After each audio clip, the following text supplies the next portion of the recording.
Hello, my dear students. I am Namita Pant and I am lecturer English in Government Polytechnic, Dehradun. As you all know that for the past many days, we have been discussing the syllabus of English and Communication Skills Semester 1 for Uttarakhand Polytechnic students. Today, the topic that we have to deal with is conjunctions. As you all know that conjunctions is a part of parts of speech, one of the parts of speech, okay?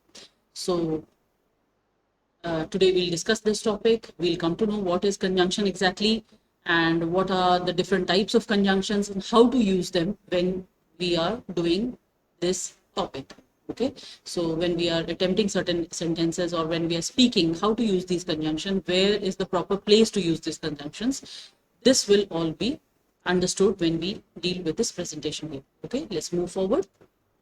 See, what is a conjunction? As you all can understand very well, before beginning any topic, first we have to understand what is it. Just not the translation, but the meaning of that word. So what is a conjunction? A conjunction, as you can very well understand in, see, the word itself, junction. Junction means where certain things are joined, conjunction. When two things are joined, that place will be known as conjunction. So the word that we use in a language, while speaking of language, the word that we use to join certain two things, that will be called a conjunction. Okay, is a word like and, but, although, because. Conjunctions. Now these are the examples here of conjunction. Conjunctions have an important function because they join other words. Okay, see, they join certain words or phrases together. Without conjunctions, we could only make very, very simple sentences. If we want to make a complex sentence, we have to use conjunctions there. Okay. What are conjunctions? Conjunctions are joiners. In simple terms, if we say conjunctions are joiners, joiners means those who are used to join. Okay. Like, see, fish and chips. Two nouns. This is fish is a noun, chips is a noun, fish and chips. Okay. Naughty but nice. See, two adjectives. Naughty is also an adjective and nice is also an adjective, and we have joined these two words with the help of a conjunction called but. Okay. Take it or leave it. Now, take is a verb, leave is a verb, and we have used a conjunction in between. Take it or leave it. Okay. So here there are certain examples given how to use these conjunctions, which are the places where we put these conjunctions in a sentence. Okay, let's see forward. A conjunction is a word that connects two parts of a sentence. So sometimes what happens is conjunction is used to join two parts of a sentence. The very common word and is a conjunction. Look at how it joins these words and phrases and clause. Bread and butter. These are two different words, bread and butter. But when we make use of this conjunction and, it seems like it is a single entity, bread and butter. Okay. Up the stairs and along the corridor. See here, these are two phrases, up the stairs and along the corridor. Okay, and it is joined by this conjunction and. Then see, Ram likes tea and Anthony likes coffee. These are two different clauses. Now here there's a word coming that is called clause. Let me explain what a clause is. Clause is a part of a sentence that can be thought of as an independent entity. In Hindi, this clause word is called उपवाक्य. अगर आप हिंदी में इसे समझोगे तो आपको आसानी से उपवाक्य, ऐसा शब्दों का ऐसा समूह जो कि ऐसा प्रतीत होता है कि अगर हम उसे अलग से लिखते तो शायद वो एक पूरा सेंटेंस बन जाता, पर हमने उसे अलग से नहीं लिखा, हमने उसके बीच में कंजंक्शन का ही यूज कर दिया और फिर एक और ऐसा ही उपवाक्य जोड़ दिया उसके। अगर हम उन दो उपवाक्यों को अलग करना चाहें तो वो दो अलग अलग सेंटेंसेस बन सकते हैं। जैसे देखो, अगर एक सेंटेंस में बोलना चाहूं Ram likes T, it is a perfect complete sentence. Ram likes T, Ram को चाय पसंद है। और ऐसे ही एक और एंटिटी, ये देखो, एंथनी लाइक्स कॉफी, ये भी एक अपने आप में पूरी एंटिटी है ना। हमने क्या किया, लेकिन Ram likes tea and Anthony, and बीच में लगा दिया, तो हमने दो परफेक्ट कंप्लीट लगने वाले सेंटेंसेस को, या कंप्लीट हो सकते थे जो सेंटेंसेस, उनको एक कंजंक्शन से जोड़ दिया। That term clause here means a group of words which can be used as a single independent entity. ठीक है? Here are some other conjunctions: and, but, or, nor, for, yet, so, although, because, since, unless. Now see, here are some more example sentences. Jack and Jill, what is it doing? these two are both proper nouns and those two proper nouns are joined by and. The water was warm but I didn't go swimming. See, these are two clauses. The water was warm, we could have put a full stop after warm. अगर हम full stop लगा देते तो ये sentence अपने आप में एक कंप्लीट सेंटेंस होता, द वाटर वाज वार्म. ऐसे ही अगर मैं इसको कर देती, एक सेंटेंस ये बना देती, आई डिडंट गो स्विमिंग, ये भी अपने आप में एक कंप्लीट पूरा सेंटेंस होता. लेकिन हमने क्या किया, द वाटर वाज वार्म और उसके बीच में हमने बट लगा दिया और एक और सेंटेंस को जोड़ दिया. तो ये दोनों क्या हो गए, दीज आर कॉल्ड क्लॉजेज. ये एक क्लॉज है और ये एक क्लॉज है. ठीक है, अभी आगे जब आएगा ना तो मैं आपको, अब ये सेंटेंस एक्चुअली आपके कोर्स में सेंटेंसेस नहीं है. अगर सेंटेंसेस होते तो हम इन्हें सीखते, हम ये जानते कि ये वाला जो सेंटेंस है इसको बोलते हैं कंपाउंड सेंटेंस. कंपाउंड सेंटेंस मतलब एक ऐसा सेंटेंस जिसकी दोनों उसमें जो क्लॉजेस होते हैं उनकी वैल्यू बराबर होती है. मतलब अगर हम उनको इंडिविजुअली अलग अलग कर दें तो वो दोनों इक्वल सेंटेंस बन जाते हैं. कोई वैल्यू में ज्यादा, कोई वैल्यू में कम, ऐसा नहीं होता है.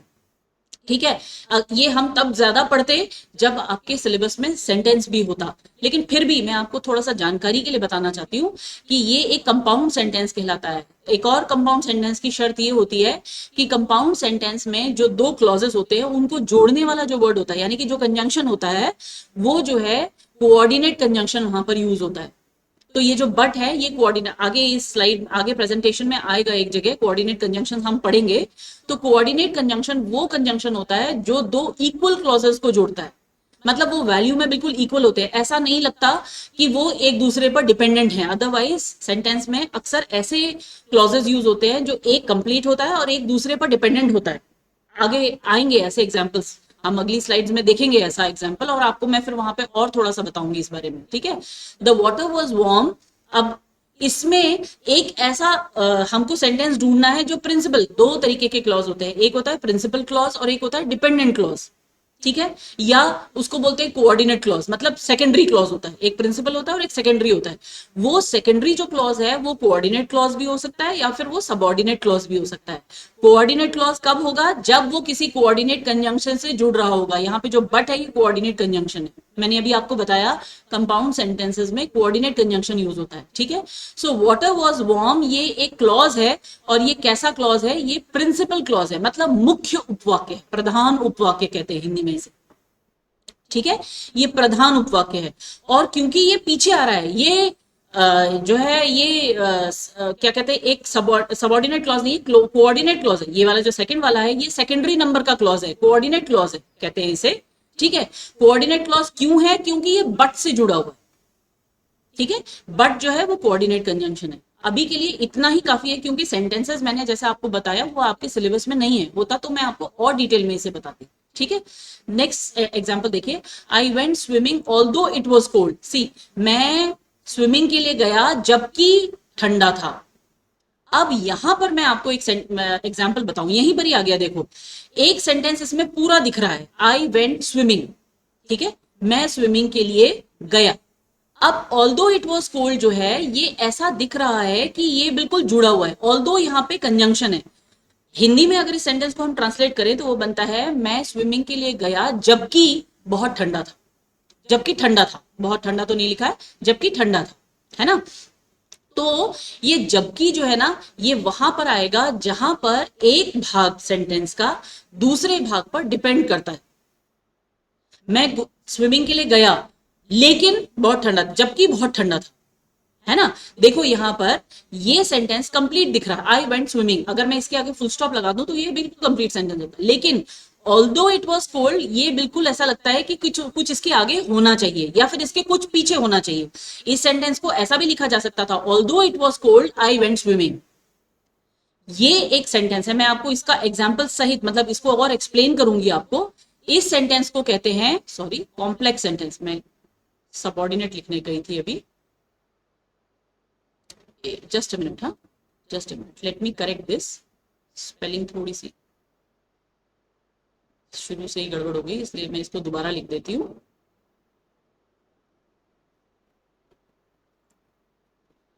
This kind of sentence is known as complex sentence. See, I'll write the spelling here, COMPLEX, complex sentence कहलाता है। ठीक है, कॉम्प्लेक्स सेंटेंस में क्या होता है, जो कंजंक्शन होता है, ये जो कंजंक्शन ऑल्दो है, इसको सबऑर्डिनेट कंजंक्शन बोलते हैं। जैसे इसको कोऑर्डिनेट कंजंक्शन बोलते हैं, इसको सबऑर्डिनेट। और सबऑर्डिनेट कंजंक्शन कैसे पहचानेंगे कि ये, मैंने कैसे पहचाना कि ये कॉम्प्लेक्स सेंटेंस है, देखो इसके आगे कॉमा लगा हुआ था, मैं आपको यहां पे इरेजर लगा के दिखा देती हूं।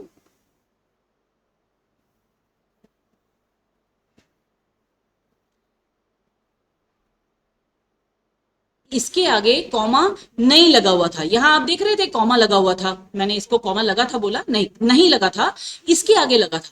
ठीक है, जैसे कि ये बता लिए कि ये एक अलग पार्ट है और ये एक अलग पार्ट है, यहां पर ऐसा लग रहा है जैसे ये पूरा का पूरा एक ही हिस्सा है। ठीक है, आई went swimming although it was cold, इससे ऐसा लग रहा है एक सेंटेंस, ये जो भाग है सेंटेंस का, ये बिल्कुल पूरा है, और ऑल्दो इट वॉज कोल्ड ये जुड़ा हुआ सेंटेंस है। ठीक है, तो इसमें क्या होता है, ऑल्दो जो है सबऑर्डिनेट कंजंक्शन कहलाता है। और जहां पर सबऑर्डिनेट कंजंक्शन, इसकी पहचान एक और बता देती हूं आपको, ये जो है ये डिपेंडेंट क्लॉज है, यहां पर इसको बोलते हैं जैसे ये कोऑर्डिनेट क्लॉज थी, ये सबऑर्डिनेट क्लॉज कहलाती है। ठीक है, और सबऑर्डिनेट क्लॉज की पहचान ये होती है कि वो हमेशा एक सबऑर्डिनेट कंजंक्शन से जुड़ी हुई होती है। आप इसको ऐसे पहचानिएगा कि वो हमेशा सबऑर्डिनेट कंजंक्शन से जुड़ी हुई होगी। ये देखो, ऑल्दो के बिना ये सेंटेंस कंप्लीट नहीं दिखता। ऑल्दो इट वॉज कोल्ड, अगर मैं इस सेंटेंस को इस वाले भाग को ना, इस सेंटेंस के इस वाले भाग को आगे भी पहुंचा दूंगी, तभी भी ये ऑल्दो इसके साथ चला जाएगा। Although it was cold I went swimming, समझे आप? तो ये जुड़ा हुआ जो रहेगा, इसकी वजह से ये कॉम्प्लेक्स सेंटेंस कहलाएगा, और जो कंजंक्शन है ये सबऑर्डिनेट कंजंक्शन कहलाएगी, और जो ये वाली क्लॉज है पीछे वाली इट वॉज कोल्ड, ये सबऑर्डिनेट क्लॉज कहलाएगी। ये प्रिंसिपल क्लॉज हो गई और ये सबऑर्डिनेट क्लॉज हो गई। किसी भी सेंटेंस में एक प्रिंसिपल क्लॉज होती है जिसको मेन क्लॉज भी कह सकते हैं, और उसके साथ एक या एक से ज्यादा कोऑर्डिनेट क्लॉज हो सकती है, एक या एक से ज्यादा सबऑर्डिनेट क्लॉज भी हो सकती है। ठीक है, वो डिपेंड करता है हम कितना लंबा सेंटेंस बना रहे हैं या कितने सारे कंजंक्शंस उसमें यूज कर रहे हैं। जैसे जैसे कंजंक्शंस यूज करते जाएंगे, मान लीजिए हमने कोऑर्डिनेट कंजंक्शन यूज किया, तो फिर वो कोऑर्डिनेट कंपाउंड सेंटेंस बन जाएगा, या कोऑर्डिनेट कंजंक्शन लग जाएगी, या फिर अगर हमने सबऑर्डिनेट क्लॉज यूज किया तो फिर सबऑर्डिनेट क्लॉज बन जाएगी वो, और वो सेंटेंस कॉम्प्लेक्स सेंटेंस हो जाएगा। ठीक है, आगे बढ़ते हैं। देखिए, व्हाट डू कंजंक्शंस डू, अब ये कंजंक्शंस करते क्या है, क्या क्या काम करते हैं। देखिए, पहला, coordinate conjunctions are used to join two parts of a sentence, ये तो हमने अभी देखा ना, अभी हमने पीछे एग्जांपल किया, दो पार्ट, सेंटेंस के दो पार्ट्स को वो जोड़ते हैं। ठीक है, ऐसे पार्ट्स को भी जोड़ते हैं जो ग्रामेटिकली इक्वल होते हैं, जैसे मैंने अभी आपको यहां पे बताया, the water was warm but I didn't go swimming, ये दोनों इक्वल पार्ट है, पानी गर्म था, मैं स्विमिंग करने नहीं गया, इसको बट से हमने जोड़ दिया, दोनों इक्वल थे ये सेंटेंसेस। ठीक है, आगे देखिए, द टू पार्ट्स में बी सिंगल वर्ड्स और क्लॉजेस, अभी देखो हमने दो पार्ट यहाँ पे वर्ड भी हो सकते हैं, जैसे जैक एक वर्ड है और जिल एक वर्ड है, हमने इसको दो एक ही वर्ड से जोड़ा सिर्फ। ठीक है ना, आगे देखिए, दीज टू पार्ट्स में बी सिंगल वर्ड्स, वो सिंगल वर्ड्स भी हो सकते हैं या फिर क्लॉजेस भी हो सकती है, जैसे हमने जैक एंड जिल बोला वेंट अप द हिल, या फिर दो पार्ट ऑफ सेंटेंस हो सकते हैं, the warm water was warm but I didn't go swimming. ठीक है, दूसरा होता है कोऑर्डिनेटिंग सबऑर्डिनेटिंग कंजंक्शंस, ये क्या होते हैं, to join a subordinate dependent clause to a main clause, अभी मैंने आपको ये एग्जांपल बताया था, ये वाला जो है ये मेन क्लॉज है जिसे प्रिंसिपल क्लॉज भी कहते हैं, और ये डिपेंडेंट क्लॉज है जिसे कि सबऑर्डिनेट क्लॉज बोलते हैं। ठीक है, तो सबऑर्डिनेटिंग कंजंक्शंस भी होते हैं, जैसे आई went swimming although it was cold, ये जो ऑल्दो है ये कैसा कंजंक्शन है, सबऑर्डिनेटिंग कंजंक्शन।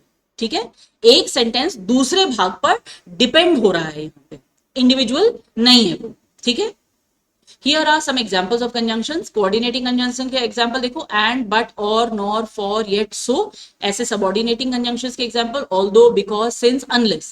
ठीक, अब देखिए second part, what do conjunctions look like, कैसे दिखते हैं वो। Conjunctions have three basic formats. एक होता है फॉर्मेट सिंगल वर्ड का, जैसे and, but, because, although। ठीक है, दूसरा कंपाउंड, जिसके साथ हम ज्यादातर कभी as लगता है या that लगता है, जैसे provided that, as long as, in order that। ठीक है, ये कंपाउंड कंजंक्शंस कहलाते हैं। और ऐसे ही तीसरा कोरिलेटिव कंजंक्शंस, जिसमें दो सेंटेंसेस के दो पार्ट्स को कोरिलेट करने की कोशिश की जाती है, मतलब उसका रिलेशन बताया जाता है, जैसे so that, either or, neither nor, ये जो कंजंक्शंस है ये कोरिलेटिव कंजंक्शंस कहलाते हैं। ठीक है, एक पार्ट ऑफ सेंटेंस को दूसरे पार्ट ऑफ सेंटेंस से कोरिलेट करते हैं। ठीक है, आगे देखिए, where do conjunctions go, conjunctions को लगाते कहां हैं, कंजंक्शंस गो का मतलब लगाते कहां है इसे, coordinating conjunctions also always come between the words और द क्लॉजेस दे ज्वाइन, ये इसकी एक मेन पहचान है। कोऑर्डिनेटिंग कंजंक्शंस हमेशा दो वर्ड्स अगर उनको ज्वाइन कर रहा होगा तो उसके बीच में आएगा, और अगर दो क्लॉजेस को ज्वाइन कर रहा होगा तो उसके बीच में आएगा। जैसे हमने यहां पर एग्जाम्पल देखा था, the water was warm but I didn't go, यहां पर दो क्लॉजेस को ज्वाइन कर रहा था, ठीक बीच में आया। जैक एंड जिल, दो वर्ड्स के बीच में आ रहा था तो ठीक बीच में आएगा। ठीक है, जबकि सबऑर्डिनेटिंग कंजंक्शन कहां आता है, usually come eight the beginning of the subordinate clause. ठीक है, एग्जाम्पल देखिए यहां पर है, आई went swimming although it was, अभी आपको देखने से ऐसा लग रहा होगा कि एक पार्ट सेंटेंस का ये है और एक पार्ट ये है, तो ये भी तो बीच में आ रहा है, लेकिन ऐसा नहीं है। ये तब पता चल जाएगा कि ऐसा नहीं है, और ये सबऑर्डिनेटिंग कंजंक्शन के पहले आता है, beginning of the subordinating conjunction. ये इस एग्जांपल से पता चलेगा, अगर मैं इस सेंटेंस को, ये जो नीचे थर्ड नंबर का सेंटेंस है, अगर मैं इसे यहां पर ऐसा लिख दूं, ऑल्दो, मैंने आपको ये एग्जांपल अभी वर्बली बताया भी था, ऑल्दो इट वॉज कोल्ड। ठीक है, अगर इस सेंटेंस को ऐसा लिख दूं तब भी ये गलत नहीं होगा, although it was cold I went swimming. अगर मैं इस सेंटेंस लिख दूं तो इससे पता चलता है कि ये जो सबऑर्डिनेटिंग क्लॉज है, ये हमेशा सबऑर्डिनेटिंग कंजंक्शन, सॉरी, जो सबऑर्डिनेटिंग कंजंक्शन है ये हमेशा सबऑर्डिनेटिंग क्लॉज के पहले आता है। इससे पता चल रहा है कि ये वाला जो सेंटेंस है ये सबऑर्डिनेटिंग क्लॉज है, ये जो पार्ट है सेंटेंस का, और ऑल्दो जो है वो सबऑर्डिनेटिंग कंजंक्शन है। ऐसा नहीं है कि वो बीच में आता है, इस सेंटेंस को देख के लग रहा है वो बीच में आएगा, लेकिन सबऑर्डिनेटिंग क्लॉज जहां जाएगा वहां उसके पहले ये सबऑर्डिनेटिंग कंजंक्शन लग जाएगा। ठीक है, देखिए, subordinating conjunction usually come eight the beginning of the subordinate clause. ठीक है, ऐसे जैसे यहां पे ऑल्दो लगाया है, हम अगर कोई और भी सबऑर्डिनेटिंग कंजंक्शन लगाते हैं वो हमेशा सबऑर्डिनेटिंग क्लॉज के पहले लगता है यूजुअली। ठीक है, कोऑर्डिनेटिंग कंजंक्शन देखिए, a coordinating conjunction joins parts of a sentence, for example words और independent clauses that are grammatically equal और सिमिलर। मैंने आपको बताया अभी, है ना, इससे पहले जब मैं आपको समझा रही थी कि वो इक्वल होते हैं, उनको जोड़ता है। A coordinating conjunction shows that the elements it joins are similar in importance and structure. वो ये बताता है हमें कि मैं जिन दो चीजों को जोड़ रहा हूं वो दोनों के दोनों इक्वल है इंपॉर्टेंस में, और स्ट्रक्चर में भी बिल्कुल इक्वल है। मतलब अगर उन दोनों को अलग अलग कर दिया जाए तो वो दोनों अलग अलग पूरे सेंटेंसेस बन जाएंगे। ठीक है, there are 7 coordinating conjunctions and they are all short words of only 2 or 3 letters, and, but, or, nor, for, yet, so। ये 7 कोऑर्डिनेटिंग कंजंक्शंस है जो कि सिंपल छोटे छोटे वर्ड्स होते हैं। ठीक है, शॉर्ट वर्ड्स होते हैं। आगे देखिए, these look at these examples, I like T and coffee. ये जो टी और कॉफी क्या है, टी भी एक नाउन है और कॉफी भी एक नाउन है, इन दोनों के बीच में आया and. Ram likes T but Anthony likes coffee, एक क्लॉज ये है जो कि प्रिंसिपल क्लॉज हम मान लेते हैं, है ना, क्योंकि ये आगे आया है इसलिए, और ये कोऑर्डिनेटिंग क्लॉज है, और ये जो है एक कोऑर्डिनेटिंग कंजंक्शन। ठीक है, coordinating conjunctions always come between the words और the clauses that they join, वो हमेशा बीच में आते हैं। अगर दो वर्ड्स को ज्वाइन कर रहे होंगे तो उनके बीच में आएंगे, अगर दो क्लॉजेस को ज्वाइन कर रहे होंगे तो उनके बीच में आएंगे। ठीक है, I want to work as an interpreter in the future, so I am studying Russian at university. देखो देखो, I want to work as an interpreter in the future, एक पार्ट ऑफ सेंटेंस ये है जिसको कि हम प्रिंसिपल क्लॉज बोलेंगे, है ना, प्रधान उपवाक्य। So I am studying Russian at the university, ये कोऑर्डिनेटिंग क्लॉज हो गया जो कि इस कोऑर्डिनेटिंग कंजंक्शन से जुड़ रहा है। ये सो जो है एक कोऑर्डिनेटिंग कंजंक्शन। ठीक है, I am studying Russian at university, अगर हम इसको अलग से ले लें तो भी एक पूरा सेंटेंस है, और I want to work as an interpreter in the future, ये भी अपने आप में एक पूरा सेंटेंस बन सकता है अगर हम फुल स्टॉप लगाते हैं। ठीक है, इक्वल वैल्यू है दोनों की। आगे देखिए, tips to remember coordinating conjunctions, कैसे याद कर सकते हैं। एक, इसके लिए इनिशियल स्पेल को हम बनाकर एक फैन बॉयज टर्म बन रहा है, फैन बॉयज, एफ से फॉर, ए से एंड, एन से नॉर, बी से बट, ओ से और, वाई से येट और एस से सो। तो फैन बॉयज एक ऐसी टर्म है 7 लेटर्स की जिससे कि हमें ये सातों के सातों कोऑर्डिनेटिंग कंजंक्शन आसानी से याद हो सकते हैं। एक टिप है ये खाली, ठीक है। आगे देखिए, coordinating conjunctions, coordinating conjunction join like with like, like with like, जो एक सा होता है उसको दोनों एक जैसी चीजों को जोड़ता है। लाइक विद लाइक का मतलब अपने जैसे ही दूसरे से उसे जोड़ देता है, वो कोऑर्डिनेटिंग कंजंक्शन कहलाता है। जैसे joining two adjectives, fast but unmotivated, Ned is a fast but unmotivated horse, है ना। एक एडजेक्टिव क्या है, फास्ट, और एक एडजेक्टिव क्या है, अनमोटिवेटेड, बट से जोड़ा है, ये कोऑर्डिनेटिंग क्लॉज हो गया, कोऑर्डिनेटिंग कंजंक्शन, ठीक है। नेड इज फास्ट, एक प्रिंसिपल क्लॉज ये हो गया। देखो अब मैं यहां पर एक और चीज आपको बताना चाहती हूँ, नेड इज फास्ट, अब यहां पे लगेगा अनमोटिवेटेड हॉर्स। अनमोटिवेटेड हॉर्स तो अपने आप में होता नहीं है पूरा सेंटेंस, लेकिन यहां पे क्यों हमने अधूरा लिखा है, क्योंकि ये जो बात हो रही है ये नेड की ही हो रही है।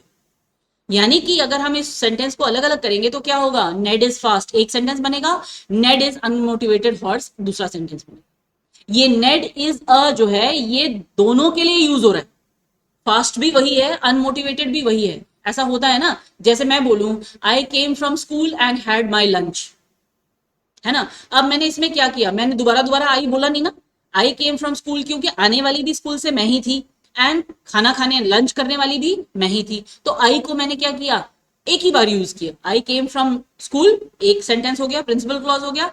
एंड हैड माई लंच को अगर मैं पूरा सेंटेंस बनाना चाहूंगी तो क्या करूंगी, आई हैड माई लंच, आई को दोबारा लगाऊंगी ना। जैसे मैथमेटिक्स में हम क्या करते हैं, जब कोई वर्ड कोई नंबर कॉमन होता है तो हम उसे ब्रैकेट के बाहर कर देते हैं ना, एक ही बार यूज करते हैं। अंदर ब्रैकेट के अंदर जो भी चीजें होती है उसको अगर मल्टीप्लाई करना होता है तो दोनों से मल्टीप्लाई करते हैं ना, ऐसा समझो बिल्कुल यहां पर भी वही होता है। हम दोबारा दोबारा बार बार उसी नाउन को या उसी प्रोनाउन को कभी भी एक सेंटेंस में यूज नहीं करते। अगर हम एक ही व्यक्ति के बारे में बात कर रहे हैं तो उसे एक बार यूज करेंगे सिंगल सेंटेंस में, और एंड बट से हम उसे दूसरे पार्ट को जोड़ देंगे। वो अंडरस्टूड होता है कि वही जो व्यक्ति है या वही जो चीज है वो दूसरे पार्ट के लिए भी एप्लीकेबल है, समझे, ठीक है। एग्जाम्पल 2 देखिए, joining two nouns, he eats Apple and grass. अब देखो यहां पर भी वही हो रहा है, ही ईट्स एप्पल्स, एक सेंटेंस तो एक नाउन तो ये हो गया और ग्रास ये हो गया, और ये दोनों का दोनों काम कौन कर रहा है, ही कर रहा है, और खाने का ही काम है, दोनों जगह खाने का काम है। तो ही ईट्स कॉमन हो गया, एक प्रिंसिपल क्लॉज हो गया, ही ईट्स एप्पल्स, अगर मैं इसको पार्ट करना चाहूं, दोनों को अलग अलग करना चाहूं। और दूसरा पार्ट क्या हो गया, ही ईट्स ग्रास, ये क्या हो गया, कोऑर्डिनेटिंग क्लॉज हो गया। और ये जो क्या हो गया, ये कोऑर्डिनेटिंग कंजंक्शन हो गया। ये ही ईट्स जो है एप्पल्स, वही एप्पल खाने वाला भी वही व्यक्ति है, और ग्रास खाने वाला भी वही व्यक्ति या घोड़ा जो भी कह ले हम उसे, वो है, ठीक है ना। देखो joining two independent clauses, he will, अब ये दो आ गई, दो इंडिपेंडेंट क्लॉजेस आ गए। अभी तक तो क्या आ रहे थे, दो इंडिपेंडेंट वर्ड्स आ रहे थे, अब clauses, he will win the race और he will give up quickly, है ना। अब इस सेंटेंस में ये प्रिंसिपल क्लॉज हो गया और ये जो है कोऑर्डिनेट क्लॉज हो गया और ये कोऑर्डिनेटिंग कंजंक्शन हो गया। अब देखो एक बात आपको बताऊं, इस सेंटेंस को हम अगर दूसरी तरीके से लिखना चाहते हैं, हम क्या कर देते, he will win the race और विल गिव अप क्विकली। इस ही को मैं हटा भी सकती थी, अगर मैं इसे हटा देती ना तब भी अधूरा नहीं होता sentence. He will win the race और विल गिव अप, मतलब इसका कि हम ही के ही बारे में बात कर रहे हैं, so no need of repeating that pronoun. Okay, आगे देखते हैं। देखिए सबऑर्डिनेटिंग कंजंक्शंस क्या होते हैं, a subordinating conjunction joins a subordinate, यहां देखो मीनिंग साफ साफ लिखा है, डिपेंडेंट जो दूसरे पर निर्भर है, ऐसी क्लॉज, ऐसा उपवाक्य जो प्रधान उपवाक्य पर अपने मीनिंग के लिए निर्भर करता है, उस उपवाक्य को कहते हैं सबऑर्डिनेट क्लॉज, ठीक है। It joins a subordinate clause to a main independent clause. Here are some subordinating conjunctions: after, although, as, because, before, how, if, once, since, than, that, though, till, until, when, where, whether, why. ये बहुत सारे हैं, देखो। Look at this example. Ram went swimming. दिख रहा है कि अगर हम इसको अलग से रख देंगे तो ये एक पूरा सेंटेंस बन जाएगा, तो ये यानी कि ये प्रिंसिपल क्लॉज है या मेन क्लॉज है या इंडिपेंडेंट क्लॉज है, कुछ भी कह लो इसे, ठीक है। दूसरा देखो, इट वॉज रेनिंग, अब ये जो इट वॉज रेनिंग है ना, ये इसके साथ चिपका हुआ है, ऑल्दो के साथ चिपका हुआ है, तो ये ऑल्दो जो है ये सबऑर्डिनेटिंग कंजंक्शन है, और इट वॉज रेनिंग जो है ये क्या है, सबऑर्डिनेटिंग क्लॉज है, ठीक है। अब देखो कैसे चिपका हुआ है बता रही हूं, मैंने जैसे पिछले बार में एग्जांपल आपको बताया था, इसी सेंटेंस को अगर मैं दूसरे तरीके से लिखूं तो फिर भी ये ऑल्दो इसी के साथ चिपका रहेगा। कैसे? हम बोलेंगे ऑल्दो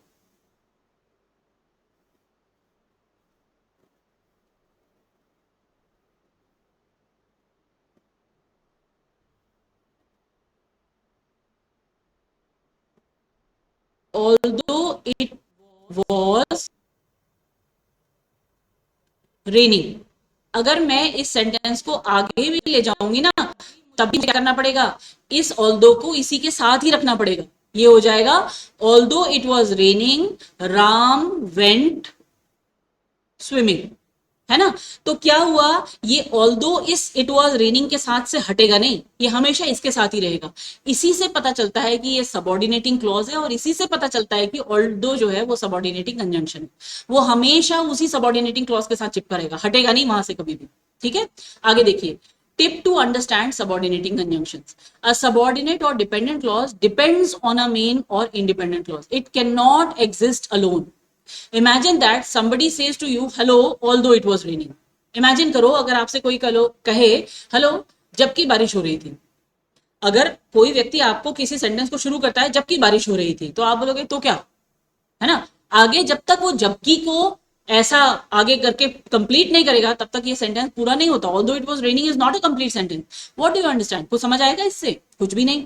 बट अ मेन और independent clause can exist alone. ये हो सकता है पूरा। You will understand very well if somebody says to you hello Ram went swimming, है ना। अगर कोई तुमसे कहे हेलो राम आज स्विमिंग करने गया, कंप्लीट सेंटेंस है। लेकिन अगर कोई बोले हेलो जबकि आज बारिश हो रही थी, ये तो कंप्लीट है नहीं, इसके आगे हमको कुछ ना कुछ जोड़ना पड़ेगा। ठीक है, देखो आगे। A subordinating conjunction always comes at the beginning of a subordinate clause. ये देखो, सबऑर्डिनेट कंजंक्शन हमेशा सबऑर्डिनेट क्लॉज के पहले आता है। इट इंट्रोड्यूसेस अ सबऑर्डिनेट, वो उसको इंट्रोड्यूस कराता है सबसे पहले। However, a subordinate clause can come after or before a main clause. Main clause के बाद भी आ सकता है, main clause के पहले भी आ सकता है। जैसे यहीं पर ये एग्जांपल है, Ram went swimming although it was raining। ये क्या हुआ, ये है मेन क्लॉज, है ना, जिसको मैं प्रिंसिपल क्लॉज कह रही हूं या फिर इंडिपेंडेंट क्लॉज कह लीजिए, कुछ भी कह लीजिए। ये है एक मेन क्लॉज और इसके बाद आया यहां पर, है ना। और यहां पर ये सबऑर्डिनेटिंग कंजंक्शन है और ये इसका मेन क्लॉज है और ये मेन क्लॉज के पहले आया। वो मेन क्लॉज के पहले या बाद में कभी भी आ सकता है, लेकिन सबऑर्डिनेट कंजंक्शन के हमेशा पहले, सबऑर्डिनेट क्लॉज के हमेशा पहले आएगा। ये एक सबऑर्डिनेटिंग क्लॉज है और ये सबऑर्डिनेटिंग कंजंक्शन है, उसके पहले आएगा। ठीक है, देखिए सब if you may be disappointed if you fail. अब इस सेंटेंस को हम अगर दूसरी तरीके से चेंज भी कर दे, अगर मैं इसको आगे भी ले जाऊं ना, इफ यू, अगर मैं इसको आगे भी ले जाके ऐसे बात करूं, इफ यू फेल, करने दूं, ये वाला पूरा उतार दूं यहाँ पे, तो क्या यू मे बी डिसअपॉइंटेड, यानी कि ये मेन क्लॉज है। इफ यू फेल, अगर तुम निराश हो जाओगे अगर तुम फेल हो गए। इस सेंटेंस को मैं आगे पीछे भी कर दूं, अगर तुम फेल हो गए तो तुम निराश हो जाओगे, तब भी वही। लेकिन इफ ये जो है, ये सबऑर्डिनेटिंग क्लॉज जो है, ये इस यू फेल से चिपका रहेगा, ये इससे हटेगा नहीं। ठीक है, ये आगे जाएगा, अगर ये वाली क्लॉज आगे जाएगी तो इफ भी आगे जाएगा, और अगर ये वाली क्लॉज पीछे आएगी तो ये पीछे आएगा। ठीक है, जैसे देखो, if you don't cry you are doomed. अगर इस सेंटेंस, इस भाग को मैं आगे कर दूं तो ये पूरा का पूरा पीछे जाएगा, you are doomed if you don't try. लेकिन इफ वही रहेगा जहां पर वो है। ठीक है, क्लियर हो गया होगा शायद। आगे देखिए, कोरिलेटिव कंजंक्शंस क्या होते हैं। Correlative conjunctions are used in pairs to join alternatives और इक्वल एलिमेंट्स। हम क्या कर रहे हैं यहाँ पे, इनको देखो, अगर डेफिनेशन अगर अभी हमको समझनी पड़े तो हमको लगेगा कि कोरिलेटिव कंजंक्शन और कोऑर्डिनेट कंजंक्शन एक जैसे होते हैं, नहीं होते। कोरिलेटिव कंजंक्शंस जो है दो चीजों के बीच में रिलेशन बताते हैं, इसलिए वो हमेशा पेयर में यूज होते हैं। What do you mean by pair में यूज होना? मतलब जैसे ईदर और, नीदर नॉर, ऐसे करके जो यूज हो रहे हैं, जोड़े में यूज होंगे, नॉट ओनली बट ऑल्सो। तो जो ऐसे यूज होंगे उन्हें ही हम कोरिलेटिव कंजंक्शन बोलेंगे, वो हमेशा पेयर्स में यूज होंगे। समझ गए? Examples of correlative conjunctions can be cited as under, देखो, flowers are restful to look at, they have neither emotion nor conflicts। neither nor, है ना। किसको जोड़ा उसने? एक वर्ड था इमोशंस और दूसरा था कॉन्फ्लिक्ट्स। ठीक है, इनको जोड़ रहा है तो इसे क्या बोलेंगे, कोरिलेटिव कंजंक्शन। दूसरा देखिए, education is not only the filling of a pail but also the lighting of the fire. Not only but also, ठीक है, क्या नहीं है, the filling of a pail मतलब बाल्टी भरने जैसा नहीं है, बल्कि क्या है, आग जलाने जैसा भी है। मतलब क्या, बाल्टी भरना माने सारा ज्ञान का भंडार भर देना नहीं, अपने आप को जागृत करने को भी एजुकेशन कहते हैं। इस सेंटेंस का मीनिंग ये है। तो ये जो दो पार्ट्स हैं, दो छोटे छोटे फ्रेजेस हैं, the filling of a pail and lighting of a fire, इनको जोड़ने के लिए जो हमने कोरिलेटिव कंजंक्शन यूज किया, यानी कि जो पेयर्स यूज करे, वो क्या थे, नॉट ओनली बट ऑल्सो। ठीक है, आगे देखिए, she is either a very cunning और अ नेव पर्सन। ईदर और, या तो वो बहुत चालाक है या फिर नाइव बोलते हैं इसे। इसका एक्चुअल प्रोनाउंसिएशन, इंडियंस तो इसे नेव बोलते हैं, इसका actual pronunciation is naive. She is either a very cunning और अ नाइव पर्सन, मतलब या तो बेवकूफ है या बहुत ज्यादा धूर्त है। ठीक, ईदर और, किस किस किस को जोड़ा इसने, अ वेरी कनिंग और नाइव को जोड़ा। ईदर और जोड़े में यूज होगा वो कोरिलेटिव कंजंक्शन होगा। बहुत आसानी से पहचान जाओगे आप इसे, क्योंकि ये सिंगल वर्ड नहीं है ना, कहीं डिपेंडेंट नहीं है। इधर और आएगा, नीदर नॉर आएगा, नॉट ओनली बट ऑल्सो आएगा। जहां पर भी ऐसे ये पेयर्स में आ रहे होंगे आप एकदम समझ जाओगे कि ये कोरिलेटिव कंजंक्शन है। ठीक है, देखिए, either or, neither nor, not only but also are used to pairs to link equivalent elements। जो बराबर एलिमेंट्स होते हैं उनको जोड़ते हैं। कोऑर्डिनेटिंग कंजंक्शन भी बराबर एलिमेंट्स को ही जोड़ता है, लेकिन वो सिंगल वर्ड होता है, वो पेयर में यूज नहीं होता। अगर पेयर में यूज हो रहा है तो आप उसे पहचान जाइएगा कि वो कोरिलेटिव कंजंक्शन है। ठीक है, कोऑर्डिनेट कंजंक्शन वर्ड होते हैं, छोटे छोटे सिंपल वर्ड होते हैं। आपने पढ़ा, अभी मैंने आपको एक टिप बताई थी जिसमें लिखा था फैन बॉयज, साथ ही होते हैं कोऑर्डिनेट कंजंक्शन। फैन बॉय से आप उसे याद कर सकते हैं आराम से। ठीक है, जैसे देखो एग्जाम्पल दिया है, he likes not only pies but also cakes. यानी कि किस किस को बता रहा है, एक वर्ड है पाइज और दूसरा वर्ड है केक, इक्विवेलेंट है बिल्कुल, लेकिन पेयर में यूज हो रहा है। ना केवल उसे पाइज पसंद है बल्कि केक्स भी पसंद है। बट ऑल्सो मतलब बल्कि केक भी, है ना। ऐसे ही देखो, he will either sell his car और पॉन हिज वॉच। या तो वो अपनी कार बेचेगा, ईदर सेल और पॉन, ये जुड़ रहा है इसमें, वर्ब जुड़ रहे हैं यहाँ पे दोनों इसमें, है ना। या तो बेचेगा या फिर गिरवी रखेगा अपनी वॉच को। ठीक है, पॉन करना माने होता है गिरवी रखना। ये देखो, एक ही इंफोग्राफ है जिसमें हमको सारे कंजंक्शंस दिख रहे हैं। Coordinating conjunctions for and nor but or yet so. ठीक, Lee eats cakes and pies, her comment was blunt but effective. यहाँ पे दो एडजेक्टिव्स जुड़ रहे हैं, यहाँ पे दो नाउन जुड़ रहे हैं। ऐसे ही सबऑर्डिनेटिंग कंजंक्शंस देखो, after, although, if, since, until, when, और बहुत सारे होते हैं सबऑर्डिनेट कंजंक्शन, दिखाए थे हमने, आगे पढ़े थे, दो, ऑल्दो, सब कुछ होते हैं, है ना। We will wait here until the rain stops, आप देख रहे हो ये एक सबऑर्डिनेटिंग क्लॉज है और ये जो अंटिल है ये ठीक इसके आगे आया हुआ है। ठीक है, इस सेंटेंस को हम चेंज भी, until the rain stops we will wait here, जब तक रेन नहीं रुक जाती, रुकती नहीं, हम यहीं पर ही वेट करेंगे, है ना। हम जहां पर भी इस सबऑर्डिनेट क्लॉज को ले जाएं, चाहे पीछे रखें चाहे आगे रखें, ये अंटिल जो है, यानी कि जो सबऑर्डिनेट कंजंक्शन है, वो हमेशा सबऑर्डिनेट क्लॉज के आगे ही आएगा। ठीक है, ऐसे ही कोरिलेटिव कंजंक्शन देखो, either or, neither nor, not only but also, not but as so, ये भी। ठीक है, you can either take it or leave it, it is not only unfair but also illegal. ठीक, एग्जाम्पल्स हो गई इसके। अब आई हमारी कुछ एक्सरसाइजेस जिन्हें हम सॉल्व करेंगे। मैंने आपको ऑप्शंस यहाँ पे दिए हुए हैं। She doesn't eat outside dash, she likes homemade food. तो इसमें से आपको चुनना है, बिकॉज, बट, और, या इनमें से कोई भी नहीं। जैसा कि मैं आपको हमेशा बोलती हूं, आपने क्या करना है, पहले इन एक्सरसाइजेस को खुद सॉल्व करने की कोशिश करनी है। बाई चांस अगर आपको ऐसा लगता है आप सॉल्व नहीं कर पा रहे हैं, तो इसका एक तरीका है, आंसर देखने से पहले आप एक बार और प्रेजेंटेशन को देखिए। ठीक है, go back to the presentation again, watch it very carefully, where have you missed, क्या मिस हो गया आपसे जो आपको ये समझ नहीं आया या आप ये एक्सरसाइज नहीं कर पा रहे हैं, that means you have miss something definitely. ठीक है, so you should go back to the presentation, watch it again and then again try to solve the exercises. Answers are to be checked at the last, at the end of your this doing the exercises. जब आप पूरा कर लो complete, उसके बाद जाके आप check करो कि आपका आंसर सही है या नहीं है। ऐसा नहीं आंसर से मैच मत करिए उसे। ठीक है, मैंने आपको आंसर भी दिए हैं और साथ में एक्सप्लेनेशन भी उसका दिया है। ठीक है, it will be not a very big problem for you all to understand. Once you go back to the presentation, you will be able to understand everything that has been given there and it will be very easy for you to solve these exercises. ठीक है, बिल्कुल मुश्किल नहीं है। पहली exercise ये दी है, देखो दूसरी में भी आपको चॉइस दी हुई है, आपको उसमें से भरना है। आंसर्स ऑफ कोर्स मैंने दिए, बट आंसर्स इसलिए नहीं आप लोग कॉपी कर लें, आंसर्स इसलिए कि आप अपने आप को एक बार चेक कर लें कि आपको कितना आ गया है अभी। ठीक है, अब यहाँ पे करेक्ट कोऑर्डिनेटिंग कंजंक्शंस भरने हैं सिर्फ, ये आंसर्स यहाँ दिए। अब यहाँ पे कोरिलेटिव कंजंक्शंस भरने हैं। ऐसे मैंने 3 अलग अलग एक्सरसाइजेस बनाई हैं जिनमें कि आपको एक में कोऑर्डिनेटिंग कंजंक्शन फिल करने हैं, एक में सबऑर्डिनेटिंग करने हैं और एक में कोरिलेटिव कंजंक्शन फिल करने हैं। अलग अलग एक्सरसाइजेस भी हैं, मिक्स्ड एक्सरसाइजेस तो हैं ही और सिंगुलर अलग अलग एक्सरसाइजेस भी हैं तीनों कंजंक्शंस की, तो इसलिए बिल्कुल डिफिकल्ट नहीं होगा। आप प्रेजेंटेशन को ध्यान से देखिएगा, जितनी बार रिपीट करना है उतनी बार रिपीट करिएगा ताकि आपको बिल्कुल क्लियर हो जाए ये कंजंक्शंस वाला point.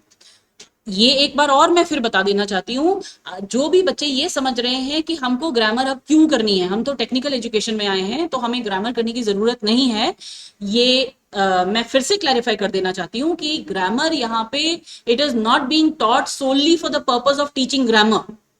We are doing grammar here to improve your communication skills. As I had mentioned many times that if you have a strong grammar base, then what is it? You become more confident. And once you become more confident, of course, you'll improve your communication skills. Okay, ultimate goal हमारा है अपने communication skills को improve करना, और हम confident हो जाते हैं बहुत ज्यादा जब हमें पता होता है कि मैं ग्रामेटिकली बिल्कुल करेक्ट हूं, चाहे मैं बोल रही हूं चाहे मैं लिख रही हूं, मेरी ग्रामर बिल्कुल सही है, मेरा सेंटेंस कंस्ट्रक्शन बिल्कुल सही है, तो उससे हमारा कॉन्फिडेंस लेवल बढ़ता है।